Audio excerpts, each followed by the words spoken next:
Welcome, everybody. Welcome back to another month of Crystal Conversation. I am just going to get our YouTube live stream up and running and getting those to all connect together. And it looks like we are set. Wonderful. Just one more thing that I'm going to do. So bear with me. Sometimes I have a helper who can help me. And today I don't, which is just fine.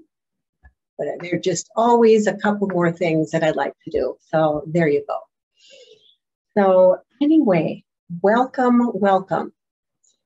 I am Mary Jo Feely. I am the owner of Fourth Dimension Healing in Stillwater, Minnesota, and also the director of the Center for Crystal and Healing Studies. And every month I offer this opportunity for us to be able to talk rocks. I always take questions throughout the month, and then I kind of take a look at the different questions coming in, and my plan is to be able to address all the questions that I have. If for any reason I don't get to the questions, as I've mentioned before, I will reach out to the person who submitted the question so that they don't have to wait yet another month to get their question answered. And for the rest of you, I will be carrying that forward.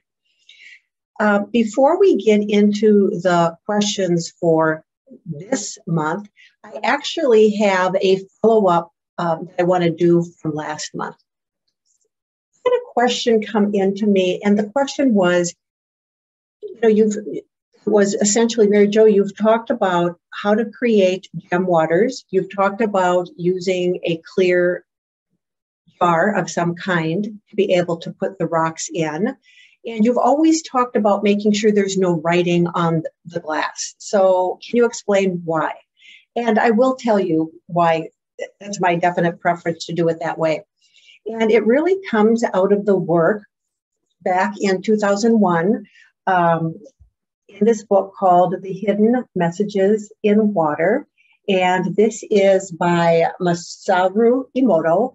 And he did some fabulous work and found that when he was able to study water crystals, he took the water, he froze them, and then he looked at the crystals under a microscope. He found absolutely beautiful crystalline arrays and structures when that water that had been frozen had been intentionally infused with loving and kind and compassionate thoughts and words.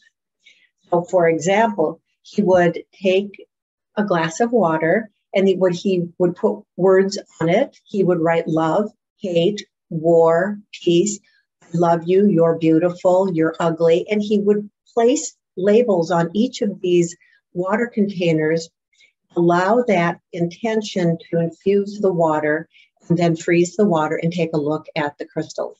And it is out of his work that we've learned a lot about what can happen to water.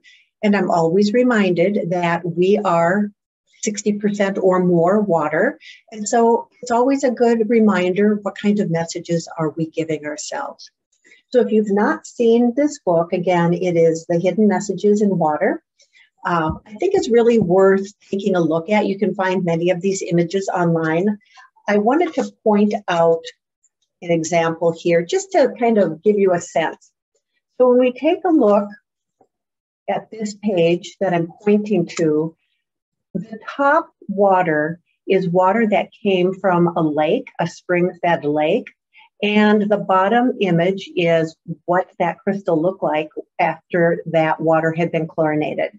And so while we may find microwave ovens to be quite helpful and fast, we do know that there are some changes that are happening at a microscopic level.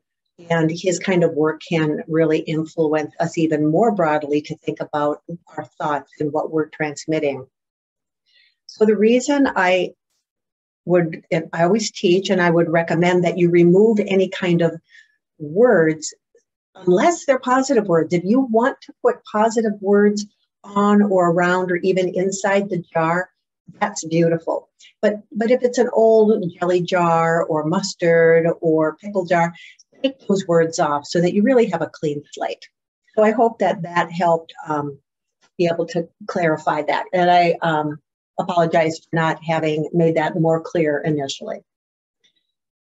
At the end of last month, what we noticed is that we ran out of time. And one of the questions that I said I was going to start with was this fabulous question about how do we work with rocks and kids. So I'm going to reread the question again. And here it is. What are some easy ways to talk to kids about crystal healing? Now, there are lots of really great books. Kids can pick them up at their school libraries. And while some of them may have a little bit more of a healing focus, many of them have to do with geology. And that's the best place to start. I like to work with kids. They're pretty intuitive. And so when kids come into my office, I like to have a treat for them. And I actually brought you what I share with the kids. And I have an old muffin tin. And what I've done is I've placed gemstones in all of the areas. We've got some carnelian here and some pieces of rose quartz, red jasper, green aventurine, amethyst, and then it's hard to see, tiny little quartz points. So the kids don't know that they get to walk out of the session with a rock that they pick, but it's really great to watch the kids pick them up. They kind of put them back and forth in their hands and maybe pull 2 or 3 out, and they always seem to have a sense of which stone that they want, that it feels right. So I think the best way to start with working with kids is to present rocks to them, present gemstones and crystals, and then see what it is that they're attracted to. You know, as adults, we can want to move in and kind of run the show, but if we just step back and kind of take the leads from the kids, it will actually be really helpful for them. So this is an example of how you could allow a child to be able to just intuitively be drawn to the rocks that they want to work with. There are a few ways that I like to think about working with stones and crystals with kids to help them kind of understand in a way how they work. And one of them would be an example of how we can work with gemstones and crystals to transfer energy. And transferring energy, I love working with kids with some kind of a single terminated quartz point. And we've talked about quartz before, and actually there is a question about quartz that I'm hopeful that we'll be able to get to it so we can explore that a little bit more. But quartz grows at a molecular level in a direction, either a single termination or it'll have another one coming out the other way, and that will be double terminated. So this is a great way to talk with kids about how energy can be transferred. And so what I always do, and if you've heard me talk about this with other videos, or perhaps you've studied with me or you work with me, you know that the kind of work that healing is about is heart-centered. So I think that's a really great place to start with the kids. And so I invite them to grab a stone that they might be interested in, and then bring their awareness just to their heart space. And kids do this. They just do this really easily. If I'm teaching them about transferring energy, then what I have them do is I have them kind of connect with that energy in their heart. And they might be thinking of happiness. They might be thinking of a brother or sister, or maybe they have a pet or a family member or a friend or a parent. And they can begin to connect with a feeling that we would consider to be positive, happiness, joy, you know, just kind of this fun kind of safe energy. Then what we can do is we can have them, teach them to just hold the stone in their hands and imagine. And kids are so good at imagining. Imagine that they're sending that positive we're going to call it happy energy, into the stone. And they hold it for a couple minutes, and they can imagine that that stone is really filling up with their happiness. What they're doing is they're setting the intention with this stone. Just we're not using that word because it's a grown-up word. Intention is just not what kids are going to relate to. So after a couple of minutes of them sending their happiness into this stone, now we can show them that especially if they have a stone that's pointed like this, they can send that energy out, that happy energy out.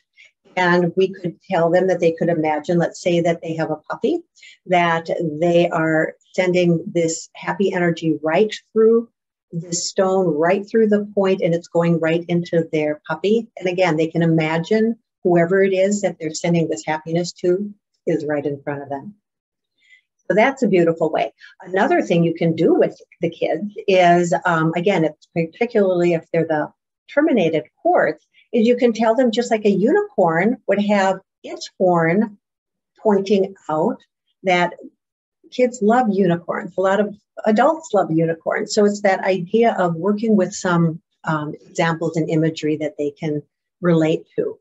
And when kids come to my office, I have a number of different, a variety of stuffed animals that, again, they get to kind of select and choose. They want to have one of those to play with and be with while they're having their crystal and energy healing.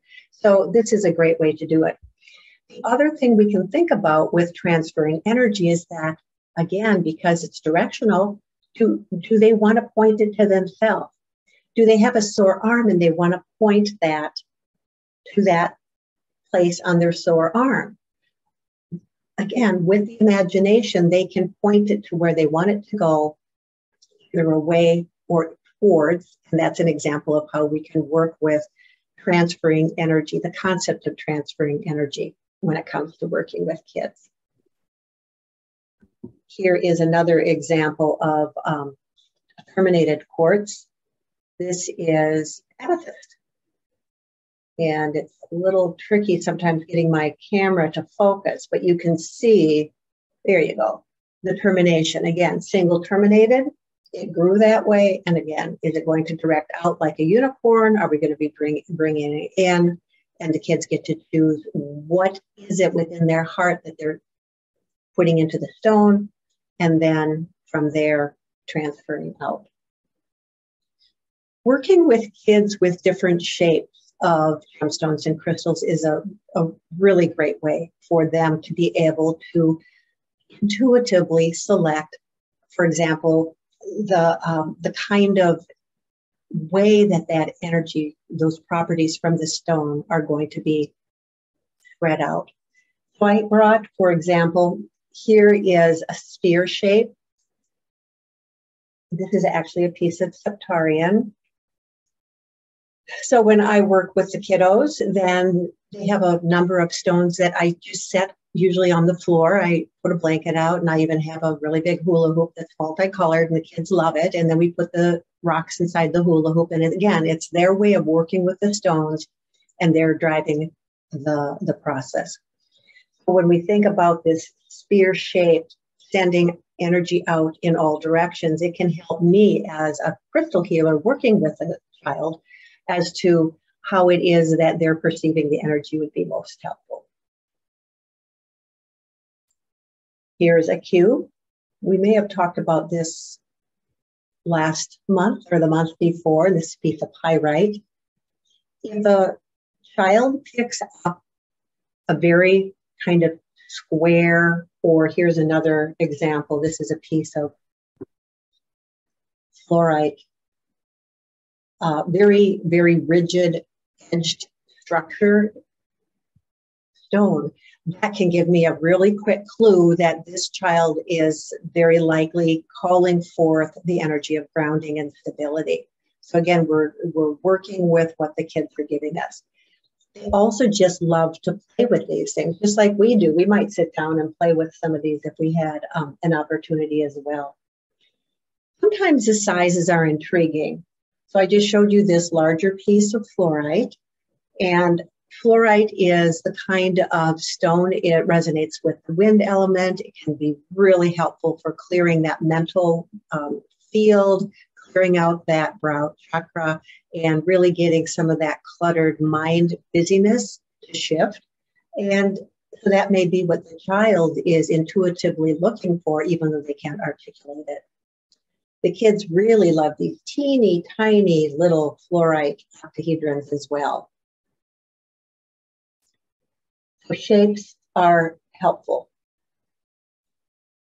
This is an example of a green moss agate heart.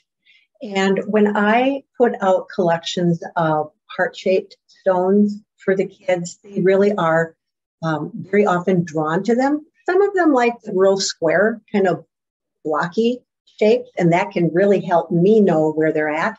But a heart shape, there's just something about that. And so when I have the heart-shaped stones out there, I kind of take a look at what stone they were actually drawn to, because while we can approach it from shapes, as you learn more about crystal healing and you're working with children and understanding a bit about the properties, you can begin to put the pieces together a little bit more.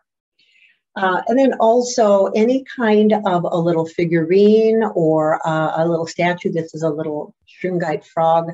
Kids really like that. I don't have any with me tonight, but pyramids are another example of things that kids like to look at and work with. So notice what shapes they're attracted to and how it is that they are sharing with you what they may be needing energetically. Now, we also can work with stones to amplify energy, and this is where quartz, again, comes in really well. And it does not need to be a big piece like this. Quartz has the ability to amplify other energies and properties from other stones. So let's take this little moss agate heart, and if we bring it together, we can amplify the properties of the moss agate heart. The other thing we can do is amplify emotions. So this, again, we bring the kiddo back to their heart, and then we ask them to think about something that they would like to share with another person or a pet or whatever. It could be happy or joy. It could be a sense of silliness. Maybe one of their friends is sick and they just want their friend to laugh again. So they can not only bring it into the stone like we did talk about a little bit ago, but it also amplifies it. So then that, let's say it's not, let's say it's not the quartz, let's say it's a fun little piece of carnelian. They can hold it in their hand. They can think of that silliness and that happiness that they want to send to their friend, and they can hold it there, and then they can give this rock to their friend. And that is an example, again, of setting the intention and putting that intention into the stone and the stone's ability to be able to hold that. If you have any questions when it comes to how to do that, you can always send me an email. I'd be more than happy to connect with you and help you explore that process a little bit more. But follow the kids. They really know what they're talking about. And so when we're working with kids, let them drive, okay? Let them be the guide as to what it is that they're interested in. Don't overload them with a lot of science. Don't overload them with a lot of properties. Just notice. Maybe they're grabbing all the red and orange stones. And then again, we can look at our chakra cloth behind us and go, red and orange, that's kind of down towards the bottom of the chakra column. They're telling us something. For all of the stones are interested in purple and clear and blue. That's way up at the top. You can't see it very well because of the angle of the camera. So I hope that answers your questions. Kids are so amazing when it comes to stones, and boy, we can really learn a lot from them. Let me check the chat, nothing yet, okay. So another question that came in says, can you talk more about calcite? I really love it, and the varieties are so amazing. And you're right. Calcite is amazing, and calcium is a form of calcium carbonate. It's a very soft stone. It is a 3 on the Mohs Hardness Scale, and it just comes in a wide variety of colors, and the properties are able to be sometimes kind of consistent. And again, depending on the color, again, we're going to be working off of the chakra colors as well. So I brought a few to show you. Here's a piece of honey calcite. Now, calcite is very waxy. It feels like somebody's waxed it. It's very soft. It's really shiny. And it's kind of hard, perhaps, for you to be able to, yeah, you can get a little of the reflection. Okay. In fact, here's another piece of calcite. This is a little wand. You can kind of see that. This is a little bit of white and a little bit of honey. Here's orange calcite. We've talked about orange calcite before because orange calcite is real fiery. All calcites help in clearing the energy field. And so when we think about that, they're going to work in the energy field wherever the energy field has imbalances. And we can work with specific colors to support the specific chakras that we may be interested in working with. There's a piece of green. Looks like it focused okay. Real beautiful. Here's a piece of blue. Blue is a wonderful hue or shade of calcite to work with when you're working with the brow chakra and the throat chakra. And again, clearing, right? We're clearing out with some of this. And also being able to focus in on some of the minerals that are added and found within these varieties to give them slightly different colors. Here's a piece of zebra calcite. Zebra calcite is kind of stormy actually also. And if you've not had a chance to take a look at some of my other videos that talk about the different elements that I work with, earth, fire, water, wind, and storm, please take a look at them. But storm is real transformational. You can also notice that here we've got an example of these whiter, lighter colors that are more commonly going to be associated with these high upper chakras above our head. And yet it's really amazing at balancing out all of the chakras as well. There's also another piece of calcite that I brought that looks a little bit different. And this is called optical calcite. It's also referred to or known as Iceland spar.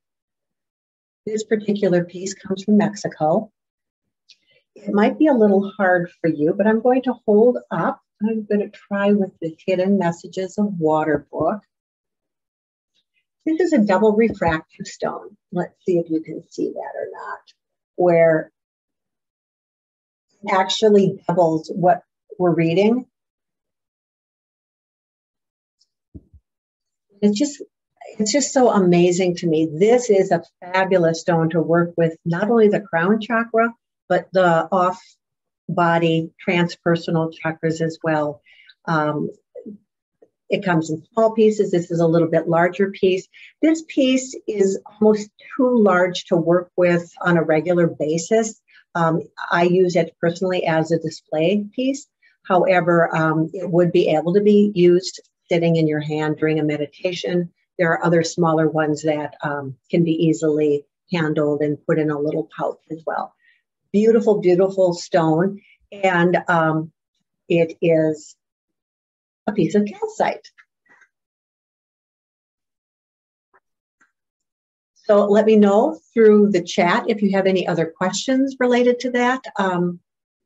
Otherwise, you can always explore my online shop to learn more about some of the different calcites. Maybe you have a piece of calcite and you're not exactly sure what you've got and what those properties are. Just go to my website and kind of browse through my catalog, so to speak, and take a look. And you'll especially be able to take a look at which elements these pieces of calcite resonate with, because they do resonate with different elements depending on which variety you're working with.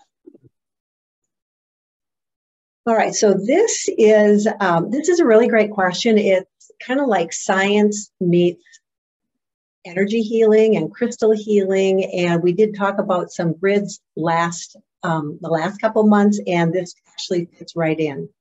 This question is, with all the fascinating photos from the new telescope, I am blown away at how many spiral shapes I'm seeing. Is this shape something that can be used with crystals? And if so, how? So this person who submitted this question is talking about the James Webb Space Telescope. And if you have not had a chance to see the images, they're amazing. Go out on the internet. There's no way that they can be appreciated if I had printed something up. So yes, they are very much able, these spiraling shapes are very much able to be incorporated into work with crystals. And this is an example of a spiral grid. Now, when we think about the spiral grid, we're thinking about the vortex energy, right? And so a vortex either spins up and out or down and in. And so when we're working with this particular geometrical shape, and it's a form of sacred geometry, and sacred geometry is a term that is applied to naturally occurring patterns that we find in nature. And the person who put this question in is blown away at the amount of spiraling that they're seeing as we're looking at new galaxies in formation and to see this same pattern that we find all over. So we're actually going to take a look at how we could work with this pattern and work with some gemstones. And I'm going to show you how to be able to create a grid using these patterns. So I have a smaller grid here. This one, I have a variety of grids available on my online shop. You can actually just download them digitally, either individually or I have a set of 5 if you want to actually explore working with the grid. So what we're going to be doing is we're going to be taking a look at this grid, and we're going to set the intention that we are drawing energy down. And so this is the important piece, just like we had the kids think about what is their happy thought or their joy or their silly thought that they want to hold in their heart before they move forward with their stones. We need to do the same thing with a grid. And so we're going to take a look at this and we're going to set it. So we're taking out and we're pulling it down. We're going to start with the center. And one of the things I like to do is sometimes I'll have a quartz point, or it could be something shaped. It could be a cube if we wanted to really have a real solid piece. It could be a sphere. It could be heart-shaped. It could be a humble piece of carnelian. But I have a point that I want to use. And I brought this point specifically because I want to show you that you can see it's not particularly flat. It's kind of crooked. No problem. Work with a little piece of putty. We're going to put that putty right in the center. And the first thing we're going to do is we're going to place that center stone, because we are going to be creating this vortex coming down. Now, all of the circles that I have on my grid templates are simply suggested stone placements. You don't have to use them. I would say at the beginning, it might be helpful just to be able to kind of make sure your hands and eyes are following in the correct direction. We start in the center. We're always going to start in the center. And because this one's a little bit not even, that's why I'm using the putty, and it doesn't bother the grid at all. So now what we're going to be doing is we're going to slowly build the grid out in a spiral. And I've decided to do that with a couple of different kinds of stones, because I'm choosing through this intention to pull down this kind of this higher spiritually guided life force energy and pull it down so that it can show up for us in our lives. And that is the intention of this grid. I'm going to be working with lapis lazuli, which is a wonderful stone that connects with the brow chakra. It also connects that kind of higher spiritual insight and wisdom and gets it down into the heart. And it is really a heart-mind connection that we're in the process of doing. Because if we live as humans out of our heart, that's fabulous. if we can connect our heart space with that higher wisdom that comes from the divine source, however we know that, then that is just an added, really an added bonus. So that's why I like to work with lapis. And so the first thing I'm going to do is I'm going to simply place a piece of lapis, and then I'm going to take very tiny little clear quartz points. And I've chosen small, tiny clear quartz points because the grid's tiny. If I have a 24 by 24 inch spiral grid, I may want to use a lot of these, or maybe I would shift and use a little bit bigger quartz. Or maybe I don't even use quartz, maybe I use a different stone. So basically, I'm going to be alternating. So it's lapis, and it's quartz, lapis and quartz. And I will tell you, with this particular grid, your eyes can cross a little bit. So just expect that, and that's fine. And we're very slowly and intentionally bringing down this energy. And here we go. Bringing it down from the heavens, lapis and quartz, lapis and quartz.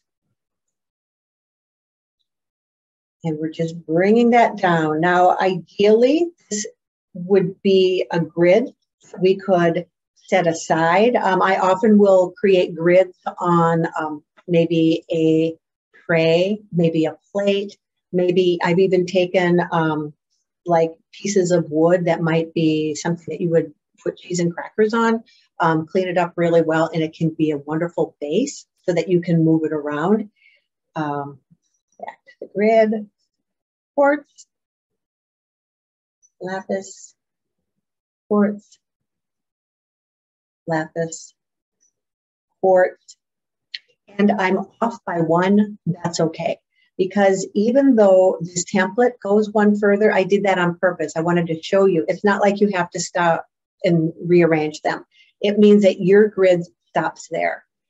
Ultimately, you don't need a template. The grid pattern is already there. It's just that we use a template to help us place the stones more readily. Another way that you can do this, if you have a very a polished piece of glass with the edges that are nice and they're not going to cut you, to create a grid with the paper underneath, place your stones and then lift the glass and move it, and then just set the grid aside. The template aside, then you've got this beautiful grid that you've created, and you can learn how to do that more readily first by working with the template. So now that this is completed, now if you've watched any of my other videos about how to create crystal grids, we know that we're going to need to activate that grid.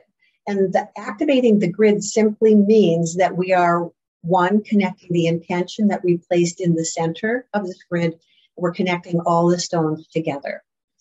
There are different ways to do it. You can certainly work with a wand. Here is that piece of calcite again that I showed you just a little bit ago. You can use your finger. That's fine too. So what we're going to do is we're going to start with the center stone, and then we are going to touch the center stone and direct the center stone's energy out to each stone in turn, always coming back to the center. So you can touch the stones directly. I tend not to. I tend to usually hover a few inches above them, and I'm working with my eyes as well as the activating wand or my finger. So I'll use this because I think it'll be easier for you to see. And so I'm simply setting the intention that this grid is pulling down the spiritually guided energy. It's coming down, being kind of entering into our heart space, and then that we can radiate this out, and that it is going to kind of bring this vortex of insight down and be able to change us, and then we can change our part of the world as well. Okay, so it's quartz, and I'm just going very slowly. It's as if I can just feel it And perhaps some of you can actually feel that connection too. It's like we're weaving these things together. Rather than having all these individualized stones, we are creating this beautiful, connected energy. It's very powerful. It's very, very strong. And it's as if it's now beginning to gel together. And so this, I will leave this grid up. I'm going to slowly move it over to the side. And this grid will remain up for a little while. And you'll notice that one of those stones moved. Oh, two of them did. I'm so glad that's happening, because that's going to happen. If you have small children, I can tell you they're going to mess with your grids. If you have cats, they will mess with your grids. So when that happens, just come back and reactivate it one more time. Just bringing all those together. You can see I'm moving more quickly now. I'm holding a very strong intention. Very good. Very, very good. Great. So what you could do if this was your own grid, you could snap a picture of it. You could take it with you on your phone. You could just look at it and kind of through that intention, reactivate it from time to time. I like to revisit my grids every couple of days. And then you'll get to a point where the grid, you just feel like you don't need that grid anymore. Take all those stones off very lovingly, cleanse them. You can check back in previous monthly Q&As that I've talked about how to cleanse them. And in all of my little YouTube descriptions in the text below, I talk about what's being discussed in each month, so you should be able to find it pretty easily. So that's a beautiful grid. We're going to leave that there. Thank you very much for being part of that healing. Thank you. I have a question that came in, and the question is, what can you tell me about diamond quartz? Pictures I've seen look like it's like regular quartz, but I think there's a difference. Thank you. So diamond quartz, I believe this person is talking about a Herkimer diamond quartz. And Herkimer quartz is a form of quartz, but it's actually harder than regular quartz. And it's found in Herkimer County, New York. It's pretty rare. It's hard to find. It grows in some really tucked away areas. And so I brought one to show you. And then I brought a couple other pieces of quartz so you can compare. So first of all, they're very, very tiny. And I'm going to actually I usually just keep my little dish here. Can you see this? Maybe if I lower it just a little bit. Oh, it's so hard to see. It's very, very shiny. It's very, very dense. It's a very high spiritual energy. All of the clear quartz will resonate with storm. And storm is a transformational event. It happens when all the other elements are dynamically balanced. And it's a very much about a clearing out, getting rid of, so that something new can take place. Storm is not something that we're always ready for, but storm is always something that needs to happen from time to time. And so when you're working with quartz, know that if there's a transformational shift that's going to be happening, maybe it's something you're just on the edge of kind of shifting into some new idea or a new way of doing something. This sometimes can be how a storm element stone can support you. Here's a piece of clear quartz, water clear. Out at the bottom, that's where it was attached. So that's really helpful for you to see that. Here's a piece of Tibetan quartz. Now, Tibetan quartz, it is also silicon dioxide. This is double terminated, which means unlike the amethyst that we were looking at before when we were talking about kids and how to work with stones, this has a single termination. Tibetan quartz is almost always going to have a double termination. And it is also very often black or has black occlusions. And it's just got a different quality. In my experience, I would say that while both are storm, there's more of a spiritual, reverent quality to a Tibetan quartz than this piece of quartz, even though they're both silicon dioxide, and our whole Earth crust is like 98% silicon dioxide. As you work with different kinds of quartz, you're going to notice that there are some subtle differences. So we go back to the Herkimer diamond quartz, and I don't call them Herkimer diamonds, I call them Herkimer diamond quartz or Herkies. That's a fun one. They can be really transformational. Here is a piece of clear quartz. It's double terminated. You can hardly see the little guy over on this end. This also has a lot of little chambers within it. It's like a window. It's like a window quartz. So you have all this mystery going on inside. So you may find that you have certain stones that you like to work with for certain reasons. I work with a Herkimer diamond when I really am calling forth, sensing a big shift is coming, and something's going to be happening. When I work with clients with crystal healing in my healing practice, I use a pendulum to determine which stones are going to be working with them. And a pendulum is simply a way for me to be able to get a sense intuitively as to what stones are going to support them. It's kind of bypassing my thinking brain, and it allows me to go into that energetic space.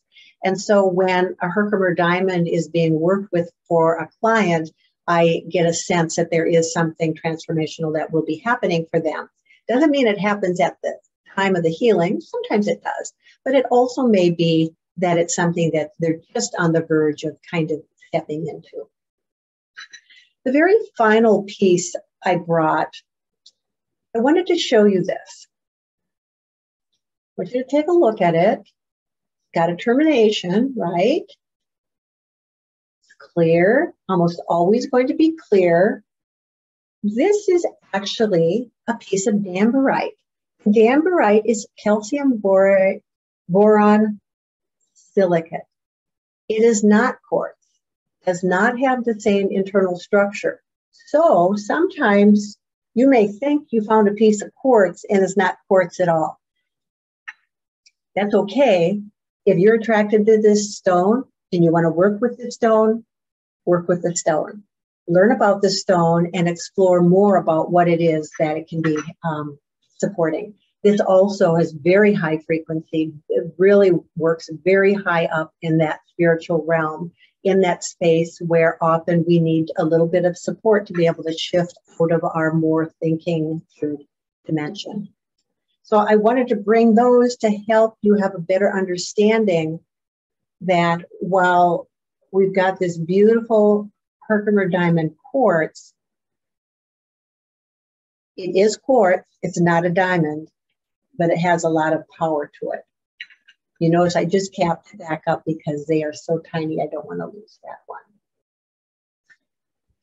So I had a question about the Mohs scale, because I've referred to the Mohs scale of hardness.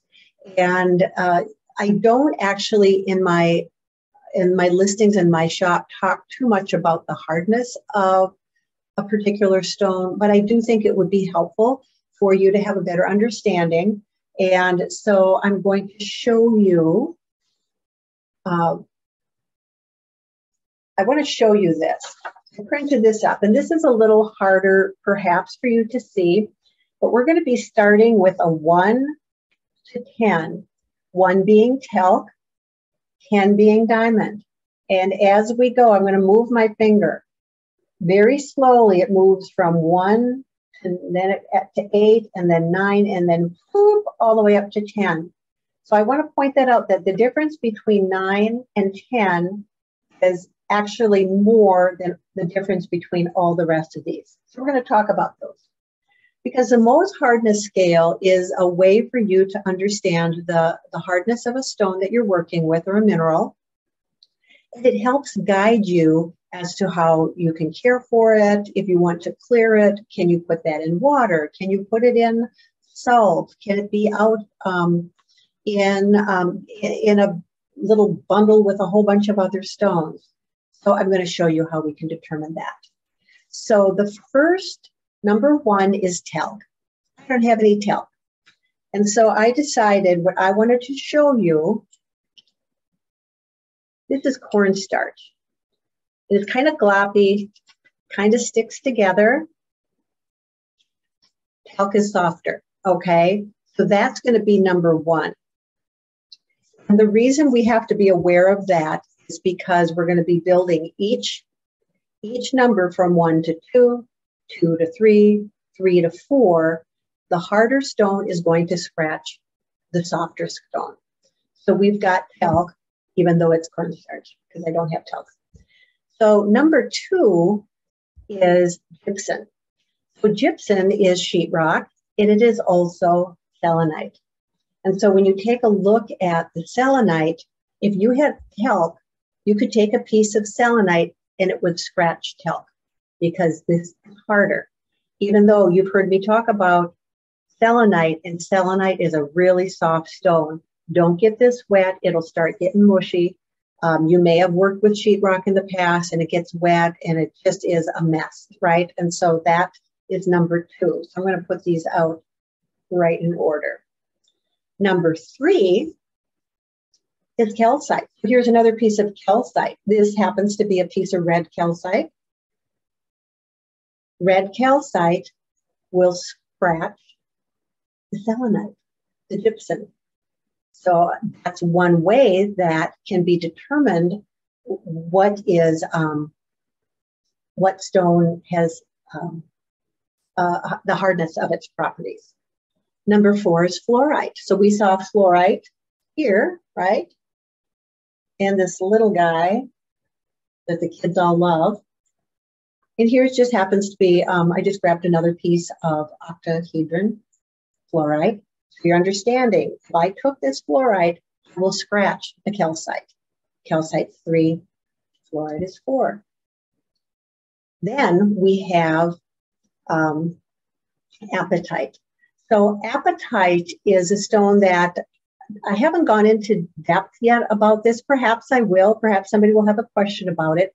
Apatite is a stone that is a wind element stone, very helpful for clearing out that mental processing. It also is amazing for bones and joints.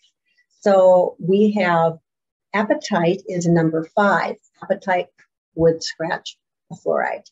So that's, you see how we're doing this. Number 6 is feldspar, orthoclase also, and labradorite is an example of a feldspar. So if I took labradorite, it will scratch everything that's softer than it. So I'm not going to do that, but I'm certainly going to be mindful not putting this tumbled piece of labradorite in with any stone that is harder than it, so it doesn't scratch it up. Number 7 is quartz. Clear quartz. I'm going to show you some other quartz. If you remember from the last couple months, here, really great piece of banded carnelian. Carnelian is quartz. The piece of red jasper, it's a form of quartz. We've got a little piece of rose quartz. Kids love rose quartz. And green aventurine, these are other examples of quartz. So all of those are going to be falling within around 7. Now the Herkimer diamond quartz, because it's a little bit harder, it's going to be more about 7.5.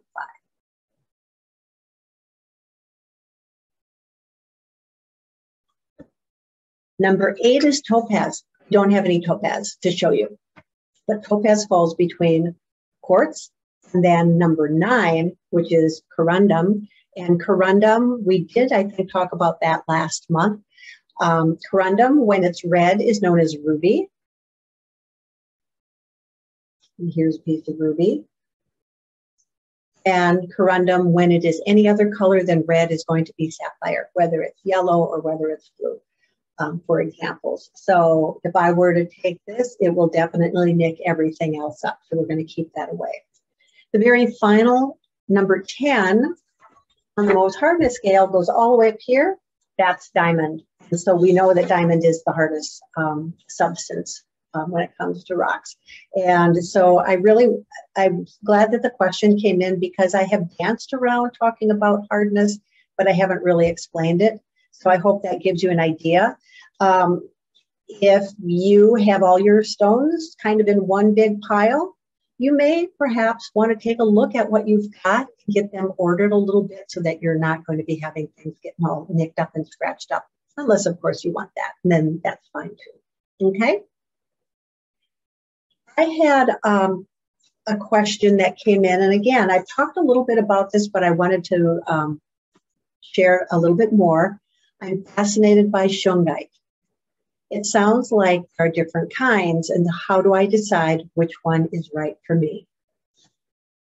There are various forms of Shungite. I work with type 4 and type 5.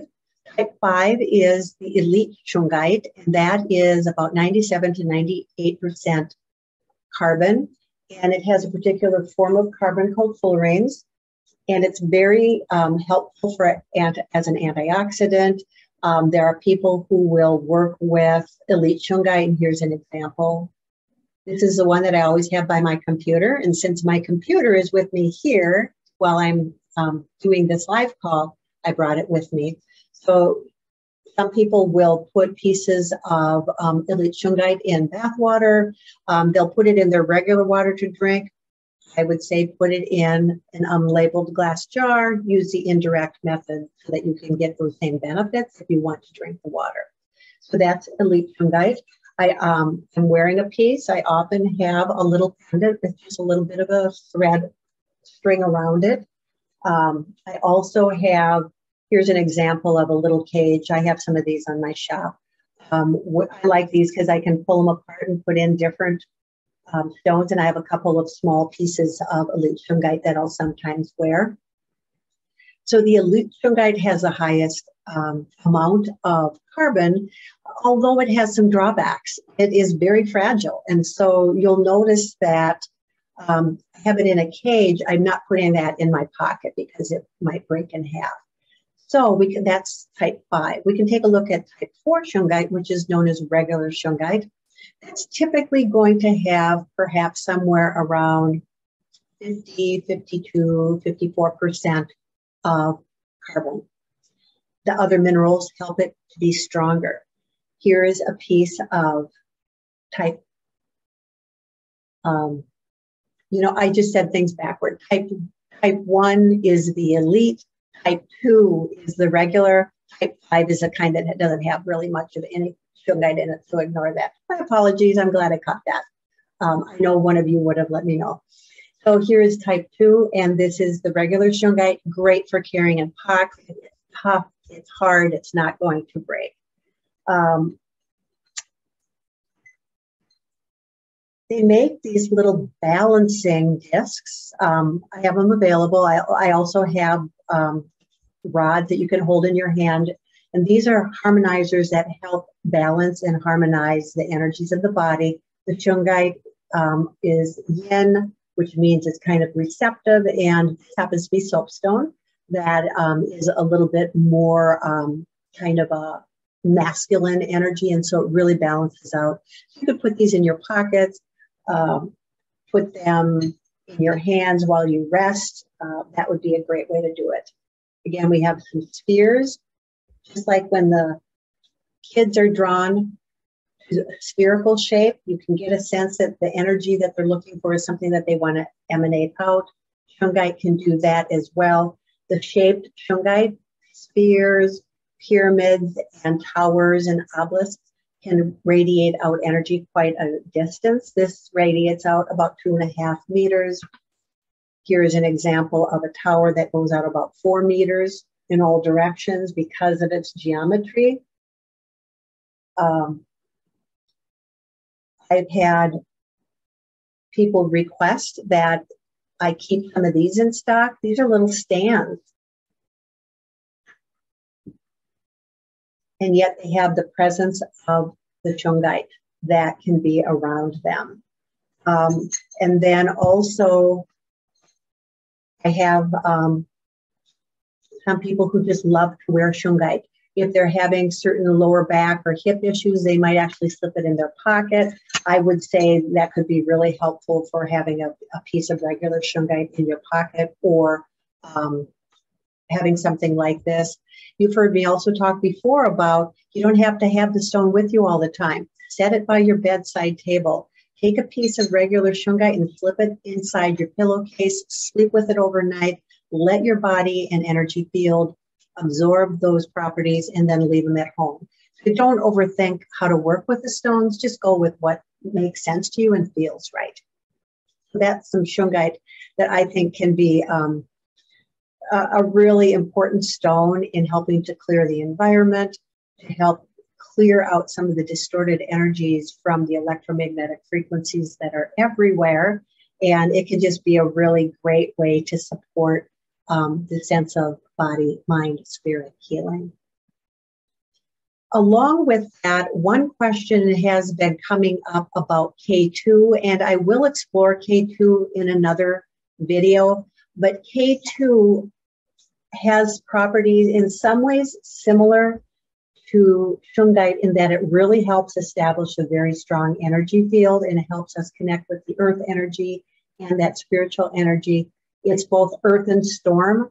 And so my thought is that as you're thinking about perhaps how might you bring in some earth and grounding and clearing properties like with shungite into your crystal healing work, the K2 is another way. You may have some K2 at home. This comes out of Pakistan. The beauty of these little pieces is that if somebody hadn't picked them up and polished them, they'd just be laying in a pile someplace. So I'm really glad that we're able to have a chance to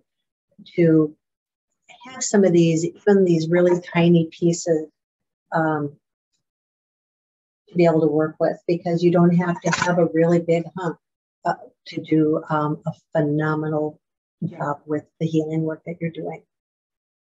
So I hope that you have found this helpful. You know, we talked about kids. We talked about how to let them run with their own imagination and trust their instincts. And I'm hopeful that as you move through this, that you're doing so as well. We also got a little bit of science when it comes to the Mohs Hardness Scale. And it may be that we start looking at occasionally a little bit more of that more scientific piece too. The questions will guide whether we talk about that or not. For now, I want to make sure you know how to reach me. You can always send me an email. You can send me a chat through my website. You can give me a call. I prefer not to do too much texting just because there's not as much security on that. But we can certainly find different ways to connect with each other. If you have questions about how do I learn about these stones, I am actually, we're still 2 weeks out before my my 10% off back to school special ends through my online school, the Center for Crystal and Healing Studies. I have free mini courses. If you haven't checked those out, please do. I also am offering the discount on all of my courses. All of the crystal courses that I offer through my school include collections of gemstones and crystals that you get to work with. You keep them. You can begin to build a crystal toolkit. And it's just a really great way for you to be able to begin to learn a little bit more about what the stones are calling you to do. So remember, we work with gemstones and crystals at a physical level, at an emotional level, at a mental level and at a spiritual level. Because while we are holistic beings, we are going to have times when our disruptions within our energy field show up more in one part of our energy field than the other. And the gemstones and crystals are just fabulous for being able to support the kind of work that we're doing, regardless of where those energy blips and blops are. So continue to work with the stones, sit with your stones, work with the stone that you are most connected with, that you're most drawn to. Thank you for joining in with this spiral grid. This grid will continue to sit here and bring healing into all of our lives. And I'm just so grateful for you. Our next live crystal Q&A call will be next month, Thursday, on November 17th. That'll be from 6 to 7 p.m. Check my website for links. I usually get those links up pretty quickly. And I will be posting this video to my YouTube channel as well. So if you didn't get, maybe you joined in late and didn't get a chance, that's fine. You can certainly do that now. So I look forward to all the work that you are doing. I love hearing about what's working for you and what questions you have. At this point, I just offer you many, many blessings. Be well.